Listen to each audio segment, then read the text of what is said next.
नमस्कार, मैं AR आज़ाद। आज हम बात करेंगे उत्तर प्रदेश की। उत्तर प्रदेश के लखीमपुर खीरी में जो घटना घटित हुई है वो बहुत ही चौंकाने वाली है, लोमहर्षक है और उस घटना का जिक्र और चर्चा पूरे देश में है।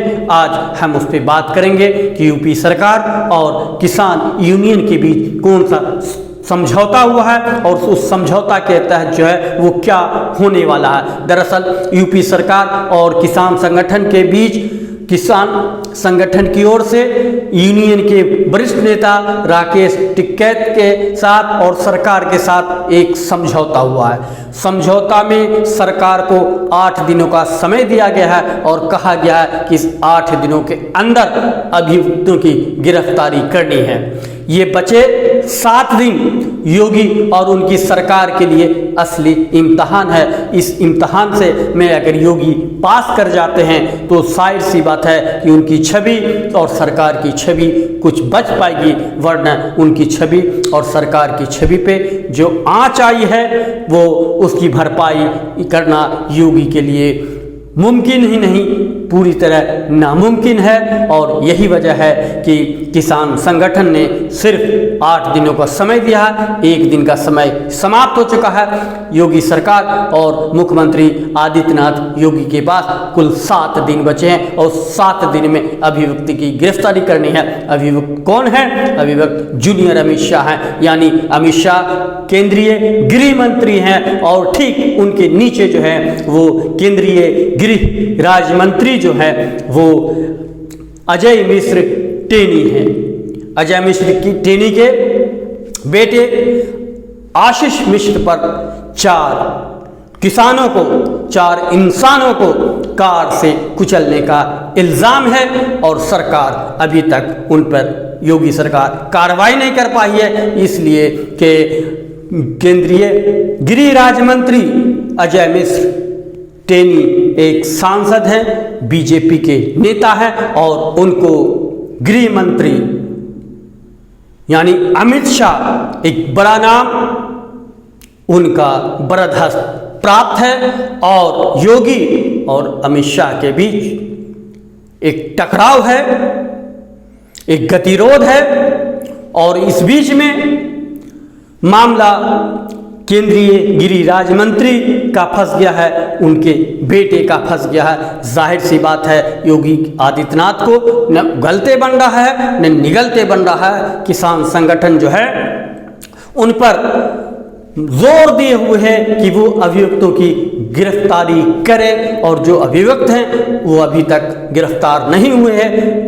योगी आदित्यनाथ को किसान संगठन ने 8 दिन का समय दिया है, 1 दिन बीत गया। अब योगी आदित्यनाथ और सरकार के पास सिर्फ 7 दिन बचे हैं। लखीमपुर खीरी वो है जहां बीजेपी ने 8 सीटों पर कब्जा कर लिया है, तो जाहिर सी बात है कि बीजेपी के लिए लखीमपुर खीरी कांड बहुत मायने रखता है, बीजेपी को नुकसान पहुंचाने वाला है। उसकी भरपाई कैसे हो, इस पर बीजेपी भी सोच रही है, योगी आदित्यनाथ भी सोच रहे हैं। अगले वर्ष जो है वो चुनाव होने वाला है और चुनाव में बहुत ज़्यादा वक्त नहीं रह गया है। दरअसल बीजेपी का एक गुट चाहता है कि योगी आदित्यनाथ दोबारा सत्ता में नहीं आए, उनको सत्ता से दूर करने के लिए एक गुट सक्रिय है, वो काम कर रहा है। इसलिए कि बीजेपी में अब अंदर खाने जो है वो एक आग सुलग रही है, एक चिंगारी सुख रही है। बीजेपी कई गुटों में बट गए, बीजेपी के नेता कई गुटों में बटे हैं, कोई किसी की सुन रही है। बस अब सरकार जैसे चल रही है, चाहे वो सरकार योगी आदित्यनाथ की हो, ये वो सरकार जो है केंद्र में बीजेपी की हो, अंदर ही अंदर एक आग सुलग रही है। अभी वो आग जो है वो राख से बाहर नहीं निकली है, ये वो राख के अंदर चिंगारी दबी हुई है। इसलिए जो है वो केंद्र में अमित शाह हो, प्रधानमंत्री हो, वो अपनी चला रहे हैं, लेकिन अपनी चलाने का नतीजा यह है कि जो बीजेपी के लोग हैं, बीजेपी के सांसद हैं, बीजेपी के विधायक हैं, ये बीजेपी के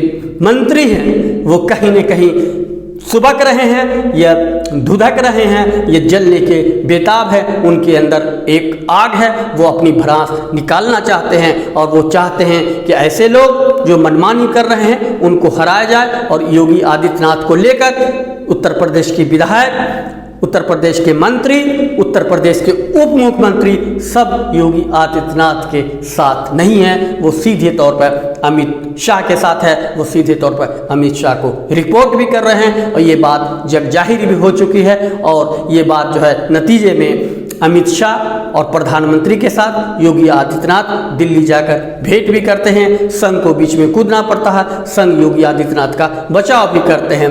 इस घटना से सबसे ज़्यादा किसी को नुकसान हुआ है तो सरकार की छवि खराब हुई है, योगी आदित्यनाथ की जो है वो छवि खराब हुई है। और अपनी छवि को बनाए, बचाए और बरकरार रखने के लिए योगी आदित्यनाथ ने मृतक के परिजनों को 45 लाख रुपया देने का ऐलान किया है। और इसके साथ साथ जो है योगी आदित्यनाथ ने ये घोषणा की है कि मृतक के परिजनों को एक जो है स्थानीय और उनकी योग्यता के अनुसार नौकरी दी जाएगी। और इस तरह से योगी आदित्यनाथ ने मामले को शांत करने की कोशिश की है। और किसान नेता भी सरकार के साथ और सरकार किसान नेता के साथ एक समझौता करके कम से कम एक हफ्ता तक जो है वो सुकून की सांस लेने की कोशिश कर रही है। लेकिन एक हफ्ता बीतते कितना समय लगता है, सरकार की असली परीक्षा, सरकार के साथ यक्ष प्रश्न यह है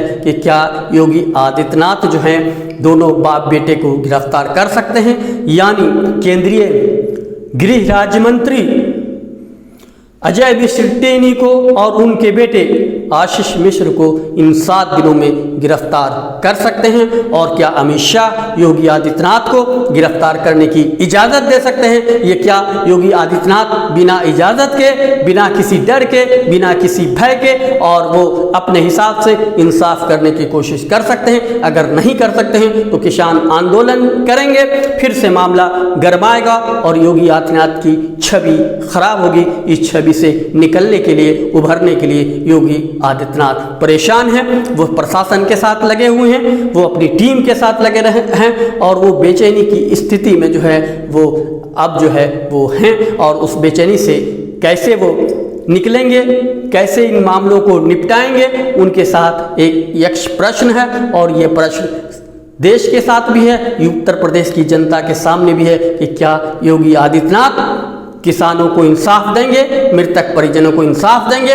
ये पैसे का लॉलीपॉप थमाकर, नौकरी की लॉलीपॉप थमाकर इस पूरे के पूरे मामले को तहस नहस कर देंगे, इस पूरे मामले को जो है वो नेस्तनाबूद कर देंगे और ठंडे बस्ते में डाल देंगे। और वो उसी तरह चिंता नहीं करेंगे जैसे केंद्र सरकार जो है किसान आंदोलन की चिंता नहीं कर रही है। योगी आदित्यनाथ भी उसी तरह जो है उस किसान आंदोलन को ठंडे बस्ते में डाल देंगे, किसान यूनियन की बातों को जो है वो असहज कर देंगे, वो स्वीकार कर देंगे। लेकिन सवाल है कि वो केंद्र सरकार के पास अभी समय है चुनाव में, लेकिन 2022 में योगी आदित्यनाथ का इम्तहान है और योगी आदित्यनाथ को दोबारा सत्ता में आना है। तो इन तरह की जो चीज़ों हैं उसका समाधान तलाशना होगा, उसका समाधान देना होगा और अपनी छवि को दुरुस्त करना होगा। ये इतना आसान नहीं है। और योगी आदित्यनाथ जो है वो अपनी बातों से, अपने समझौतों से अगर मुकरने की कोशिश करते हैं तो जाहिर सी बात है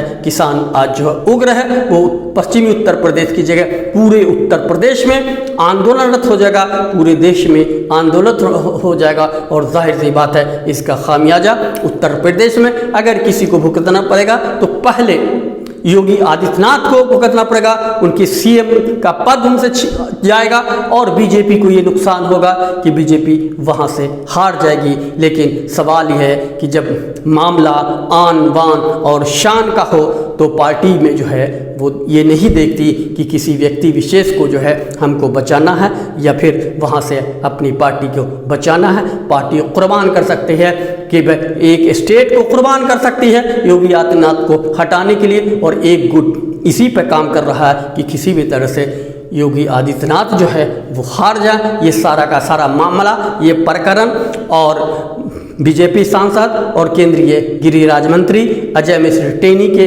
बयान और डिप्टी सीएम का सभा करना और इस तरह का माहौल बनना और इस तरह का माहौल बनाना और किसानों को गाड़ियों से कुचलना, ये सारे के सारा जो है एक साजिश भी हो सकती है। और वो साजिश में का शिकार जो है वो योगी भी हुए हैं और वो खुद जो है वो अजय मिश्र टेनी और उनके बेटे हुए हैं। इसलिए कि इस तरह की जो है घिनौनी हरकत किसी मंत्री से आदमी उम्मीद नहीं कर सकता, उसके बेटे से उम्मीद नहीं कर सकता कि किसी की जान इस तरह से ली जाए। जाहिर सी बात है कि अब जो है यूपी सरकार के मुखिया योगी आदित्यनाथ को 7 दिन के अंदर गिरफ्तारी करके, अभियुक्तों की गिरफ्तारी करके समाज को, यूपी को ये और देश को और दुनिया को ये संदेश देना है कि न्याय जिंदा है, न्याय मरा नहीं है। और अगर योगी आदित्यनाथ न्याय को उत्तर प्रदेश में जिंदा रखते हैं कि मार देते हैं, ये यक्ष प्रश्न है और ये यक्ष प्रश्न के 7 दिन के अंदर जो है उसका जवाब हम सबको मिल जाएगा। हम सब तब तक इंतज़ार करें और देखें कि योगी आदित्यनाथ का क्या फैसला होता है। वो अभियुक्तों को छोड़ते हैं, अभियुक्तों को भागने देते हैं, छिपने देते हैं, या उस पर अपने हिसाब से अपने संविधान प्रदत्त अधिकारों के तहत जो है उसको अभियुक्तों को गिरफ्तार करते हैं। तब तक के लिए हम और आप उस बात का इंतज़ार करें और फिर हम किसी अगले वीडियो में किसी और विषय पर चर्चा करेंगे। तब तक के लिए हमें इजाज़त दीजिए और हम वीडियो अच्छा लगे तो उसे शेयर भी कीजिए, लाइक भी कीजिए और अभी तक आपने सब्सक्राइब नहीं किया तो सब्सक्राइब ज़रूर कीजिए। इसी आशा और विश्वास के साथ AR आज़ाद, नमस्कार, धन्यवाद।